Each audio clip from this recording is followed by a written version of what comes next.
Esse é o Lado B, o programa exclusivo para assinantes do podcast VFSM. Hoje, 10 discos para conhecer a obra de MF Doom.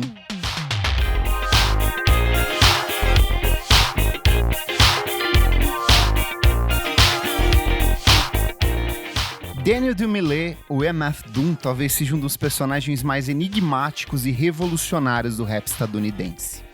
Nascido em Londres em 1971, porém criado em Long Island, em Nova York, nos Estados Unidos, o misterioso artista fez o cruzamento entre rimas, samples e referências à cultura pop, a base para uma das obras mais singulares do gênero.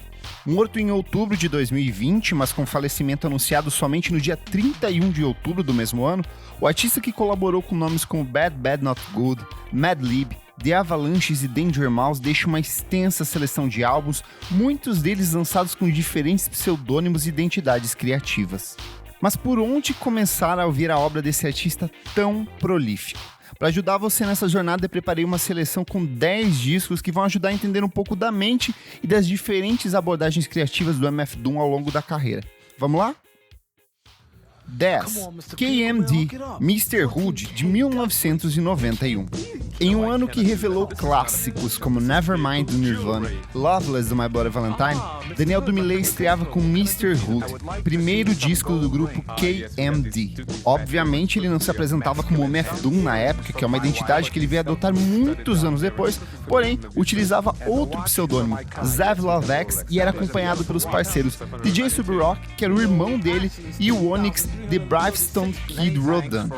O disco, Mr. Hood, ele conta com 18 faixas e segue uma linguagem muito próxima de outros lançamentos da época, vide os trabalhos do De La Soul, porém ele antecipa uma série de conceitos que seriam bastante característicos da obra do Doom anos mais tarde, como o uso do sample em complemento à rima.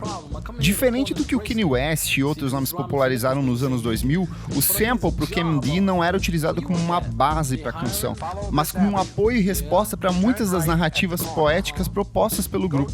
O legal do Mr. Hood é que ele ainda funciona não apenas como uma apresentação do som produzido pelo Doom, mas como um registro quase histórico do rap nova-iorquino no início dos anos 90.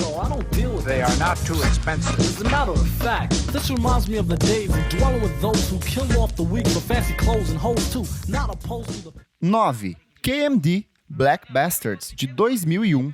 Com a boa repercussão em torno do primeiro álbum de estúdio, o KMD tinha tudo para se transformar em um dos grandes nomes da nova cena nova-iorquina. A própria gravadora do grupo na época, a Elektra Records, autorizou o financiamento no segundo álbum, que começou a ser produzido pelo próprio Dumile em 1993.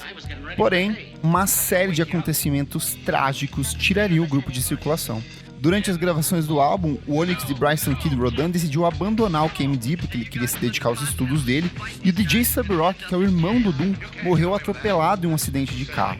O rapper até tentou seguir com a produção do disco, mas as letras de uma capa bastante polêmica, com a iconografia de um personagem negro sendo linchado, fez com que a gravadora cancelasse o contrato com o KMD e o álbum fosse arquivado.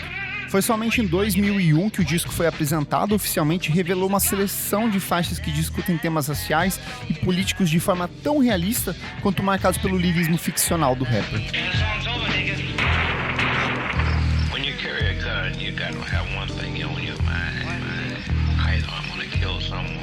8. Operation Doomsday, de 1999.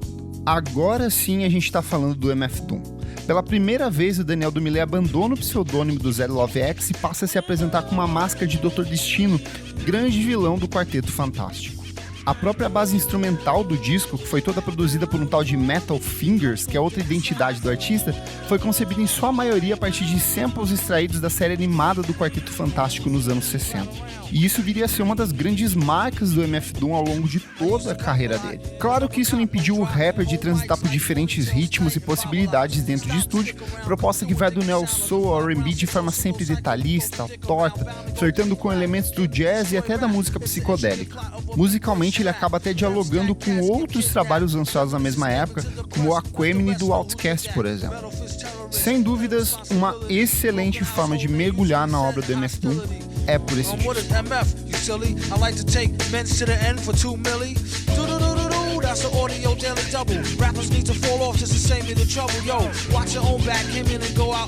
Sete. King Dorá, Take Me to Your Leader, de 2003. Até aqui já deu para entender que o Daniel do Miller era um especialista em criar diferentes identidades criativas e produzir obras bastante significativas em cima de cada uma delas, né? Então eu quero falar sobre uma das minhas favoritas dele, o King Dorá e o álbum Take Me to Your Leader, de 2003. Como o próprio nome já aponta, a inspiração vem de um dos monstros mais icônicos da franquia Godzilla, o King Dorá, conceito que acaba orientando grande parte do processo de seleção dos samples e até dos temas instrumentais da obra. Diferente dos trabalhos com o MF Doom, inspirado pelas animações do Quarteto Fantástico, o rapper utiliza de trechos de antigos tokusatsu e filmes de monstros do cinema japonês. Outro elemento bastante curioso no trabalho é o maior flerte do rapper com o jazz, que é um conceito que viria a orientar grande parte das criações do artista ao longo dos anos 2000. Esse é sem dúvida um dos meus favoritos e é uma boa forma de mergulhar na obra do artista, só que de um jeito totalmente diferente.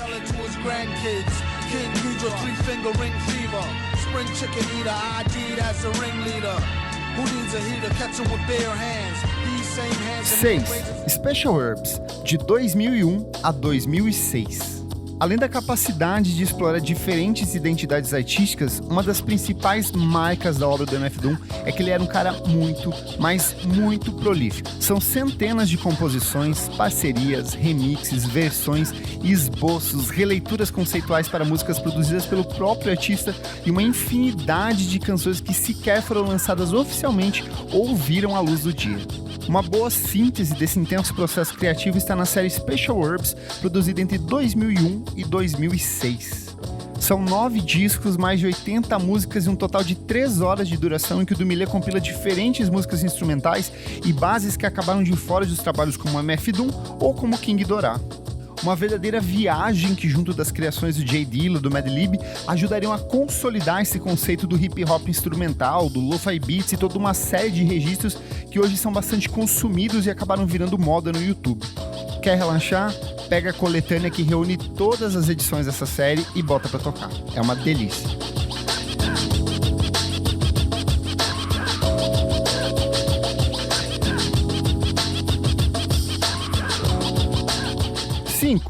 Danger Doom, The Mouse and the Mask, de 2005. O que acontece quando dois artistas prolíficos e donos de uma sonoridade bastante característica se encontram dentro de estúdio? A resposta você encontra no colaborativo The Mouse and the Mask, de 2005. Primeiro disco da parceria entre MF Doom e o produtor Danger Mouse, o álbum concentra o que há de melhor na obra de cada colaborador. Enquanto o Doom trouxe um vasto catálogo de samples, referências à cultura pop e batidas tortas, o Danger Mouse garante ao disco uma fina base instrumental que aponta diretamente para os anos 70. Outro importante elemento de destaque dentro do disco é que parte dos samples utilizados na obra foram recortados de trechos do bloco Adult Swim no Cartoon Network, o que garantiu ao disco um caráter cult logo na época em que ele foi lançado. And cited creative differences. Basically they hated, he left no jaded witnesses. Rappers suck when they spit, I doubt them. The crap they sing about, you wanna slap the fucking shit out them. 4. MF Doom, Food, de 2004. Mesmo adepto de diferentes identidades criativas, de tempos em tempos o Daniel do Miller regressava ao MF Doom. E foi justamente com esse pseudônimo que o rapper lançou em 2004 uma de suas maiores obras, Food. Entregue ao público poucos meses após o lançamento do cultuado Mad Villain, também de 2004, o disco de 15 faixas concentra o que há de melhor na obra do produtor britânico. Estão lá os habituais samples de programas de TV e desenhos antigos, o flerte com o jazz e elementos que voam do soul ao pop dos anos 80. A principal diferença em relação aos antigos trabalhos do rapper está na busca por uma sonoridade cada vez mais acessível, como você percebe em One Beer, Whole Cakes e outras faixas ao longo do disco. Se você gosta de Thundercat, da fase mais melódica do Tyler, the Creator, esse é um disco perfeito para você começar a ouvir a obra do Doom. Enough you talk of the people's rights. The people have only those rights which I choose to give them. And that's for their own good, believe me. 3. Doom, Born Like This, de 2009. Lançado em março de 2009, Born Like This é o sexto e último álbum do MF Doom em carreira solo. Bem recebido pelo público e crítica, o disco que revelou música como That's That e Balskin funciona como uma consolidação do artista, que acabou se mostrando como um dos nomes mais originais da produção norte-americana nos anos 2000. Conceitualmente falando, ele é um trabalho muito mais sombrio em relação aos discos anteriores do rapper, mudança que se reflete na própria escolha dos samples e temas instrumentais que acabam recheando o disco. Parte dessa mudança de direção vem da escolha do próprio próprio rapper em dividir a produção do álbum com alguns dos seus principais parceiros, caso do Madlib e do J Dilla, garantindo ao disco uma proposta bem diferente dos antecessores, que é o caso do One Foot e do Operation Doomsday. O trabalho ainda se abre para a chegada de diferentes colaboradores, que é o caso do Raekwon e o Ghostface Killah, ambos do Wu-Tang Clan, e o Tom York do Radiohead, que assina um remix em uma das edições especiais do disco. Took a Jehovah money for an Arabic Torah. Charged in advance to translate it and ignored us order. One monkey don't stop, 2. Victor Von, Vaudeville Villain, de 2003. Meses antes de lançar sua maior obra, o cultuado Madvillainy, Daniel Dumile decidiu investir em uma nova identidade criativa, a de Victor Von. Corruptela da verdadeira identidade do vilão do Quarteto Fantástico, Victor Von Doom, o pseudônimo serve de passagem para um dos melhores trabalhos da carreira de Dumile, Vaudeville Villain. A proposta continua a mesma dos antecessores Operation Doomsday e Take Me to Your Leader, com canções montadas a partir de samples de animações antigas. A diferença está na forma como os versos ganham peso extra no desenvolvimento da obra, onde tudo é muito direto e cru. Longe do caráter abstrato dos registros como o MF Doom, o rapper investe em uma obra marcada pelo jogo de palavras e versos que discutem racismo, violência urbana e depressão de forma sempre detalhista, proposta que faz ele um dos melhores e mais complexos trabalhos já produzidos pelo Doom ao longo da carreira. Rob Reiner, the way a lot of dudes rhyme, their names should be Knob Shiner. For a buck, they likely dance to jiggle, do the hucklebuck. To Vic, it's no big deal, they just a bunch of knuckle fucks. You wonder how well will they hold up in... Madvillainy, de 2004. Mesmo com a boa repercussão em torno do Operation Doomsday, primeiro álbum de estúdio do MF Doom, o Daniel Dumile decidiu desaparecer. Ele sumiu. Foram mais de 2 anos morando em diferentes cidades e produzindo composições isoladas sem qualquer interesse em investir em um novo álbum de inéditas. Nesse meio tempo, um tal de Otis Jackson Jr., o Madlib, vinha conquistando bastante destaque na cena de Los Angeles e havia expressado enorme desejo em trabalhar com o rapper em estúdio. Mediados por conta de um representante do selo Stone Through e uma ajuda de custo de míseros $1.500, os dois artistas se encontraram no começo de 2002 e deram início ao que seria um dos trabalhos mais bem-sucedidos da história da música, o álbum Madvillainy. E o Brasil tem uma importância muito grande nessa história. O álbum foi todo concebido durante um período de estadia do Madlib no país.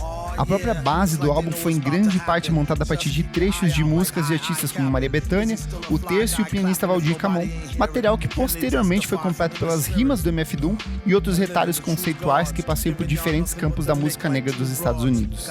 E o resultado desse processo está na entrega de uma obra essencialmente ampla que viria orientar não apenas os futuros trabalhos dos dois artistas em carreira solo, como toda uma sequência de álbuns lançados pelos próximos anos. São nomes como Flying Lotus, Pharrell Williams, Tyler, the Creator, Danny Brown, Jungle e até o Tom York, que declaradamente encontraram na parceria entre Madlib e MF Doom um importante componente de inspiração. Sem dúvidas, um clássico da primeira à última música. When he at the mic, you don't go next. Leaving pussycats like why hoes need Kotex. Exercise index won't need Bowflex and won't take the one with no skinny legs like Joe Tex. Esse foi o Lado B, o programa exclusivo para assinantes do podcast VFSM. Sentiu falta de algum disco? Vem conversar com a gente lá no nosso grupo fechado para assinantes. A edição desse programa é do DJ Fast Fingers, o Nick Silva. Pesquisa, roteiro e apresentação de Kleber Fak.